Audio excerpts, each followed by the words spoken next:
सत्य को नारायण के रूप में पूजना ही सत्य नारायण की पूजा है।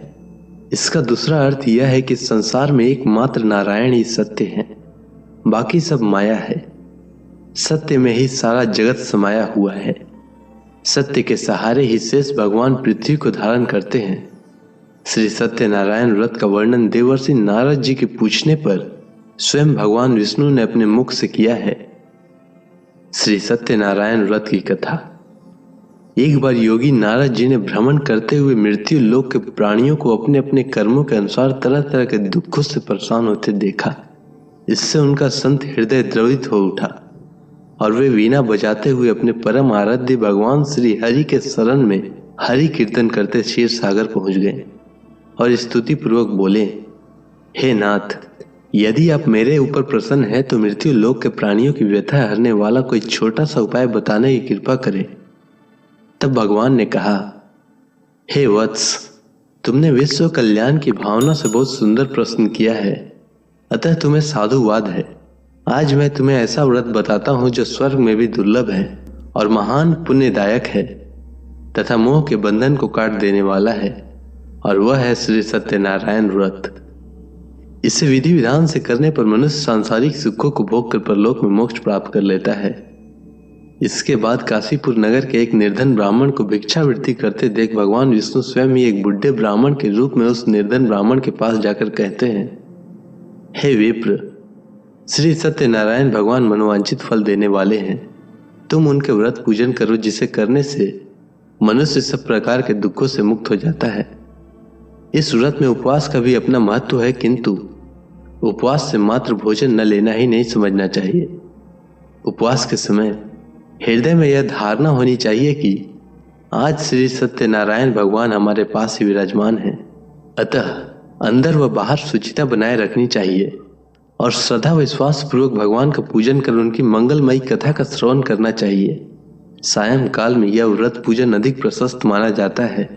श्री सत्यनारायण की कथा बताती है कि व्रत पूजन करने में मानव मात्र का समान अधिकार है, चाहे वह निर्धन, धनवान, राजा हो या व्यवसायी, ब्राह्मण हो या अन्य वर्ग, स्त्री हो या पुरुष। यही स्पष्ट करने के लिए इस कथा में निर्धन, ब्राह्मण, गरीब, लकड़हारा, राजा उल्का मुख, धनवान, व्यवसायी, साधु, वैश्य, उसकी पत्नी लीलावती, पुत्री कलावती, राजा तुंगध्वज एवं गोपगणों की कथा का समावेश किया गया है। कथा सार ग्रहण करने से यह निष्कर्ष निकलता है कि जिस किसी ने सत्य के प्रति सदा विश्वास किया, उन सबके कार्य सिद्ध हो गए। जैसे लकड़हारा, गरीब, ब्राह्मण, उल्का मुख, गोपगणों ने सुना कि यह व्रत सुख, सौभाग्य, संतति, संपत्ति सब कुछ देने वाला है, तो सुनते ही श्रद्धा, भक्ति तथा प्रेम के साथ सत्य व्रत का आचरण करने में लग गए और फल स्वरूप इस लौकिक सुख को भोग कर परलोक में मोक्ष के अधिकारी हुए। साधु वैश्य ने भी यही प्रसंग राजा उल्का मुख से विधि विधान के साथ सुना, किंतु उसका विश्वास अधूरा था, श्रद्धा में कमी थी। वह कहता था कि संतान प्राप्ति पर सत्य व्रत पूजन करूंगा। समय बीतने पर उसके घर एक सुंदर कन्या ने जन्म लिया। उसकी श्रद्धालु पत्नी ने व्रत की याद दिलाई तो उसने कहा कि कन्या के विवाह के समय करेंगे। समय आने पर कन्या का विवाह भी हो गया, किंतु उस वैश्य ने व्रत नहीं किया। वह अपने दामाद को लेकर व्यापार के लिए चला गया। उसे चोरी के आरोप में राजा चंद्रकेतु द्वारा दामाद सहित कारागार में डाल दिया गया। पीछे घर में भी चोरी हो गई। पत्नी लीलावती व पुत्री कलावती भिक्षावृत्ति के लिए विवश हो गई। एक दिन कलावती ने किसी विप्र के घर श्री सत्यनारायण का पूजन होते देखा और वह घर आकर मां को बताया। तब मां ने अगले दिन श्रद्धा से व्रत पूजन कर भगवान से पति और दामाद के शीघ्र वापस आने का वरदान मांगा। श्री हरि प्रसन्न हो गए और स्वप्न में राजा को दोनों बंदियों को छोड़ने का आदेश दिया। राजा ने उनका धन धान्य तथा प्रचुर द्रव्य देकर उन्हें विदा किया। घर आकर पूर्णिमा और संक्रांति को सत्य व्रत का जीवन पर्यंत आयोजन करता रहा। फलतः सांसारिक सुख भोग कर उसे मोक्ष प्राप्त हुआ।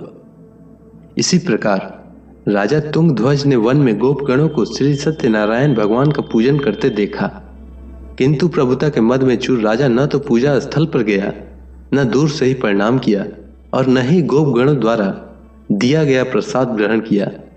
परिणाम यह हुआ कि राजा के पुत्र, धन धान्य, अश्वगज आदि सब नष्ट हो गए। राजा को अकस्मात यह आभास हुआ कि विपत्ति का कारण सत्यदेव भगवान का निरादर है। उसे बहुत पश्चाताप हुआ। वह तुरंत वन में गया। गोपगणों को बुलाकर काफी समय लगातार सत्यनारायण भगवान की पूजा की। फिर उसने उनसे ही प्रसाद ग्रहण किया तथा घर आ गया। उसने देखा कि विपत्ति टल गई और उसकी सारी संपत्ति तथा जन सुरक्षित हो गए। राजा प्रसन्नता से भर गया और सत्य व्रत के आचरण में निरत हो गया तथा अपना सर्वस्व भगवान को अर्पित कर दिया। श्री सत्यनारायण व्रत से हमें शिक्षा मिलती है कि सत्य स्वरूप ब्रह्म जीवात्मा रूप में हमारे अंदर विद्यमान है।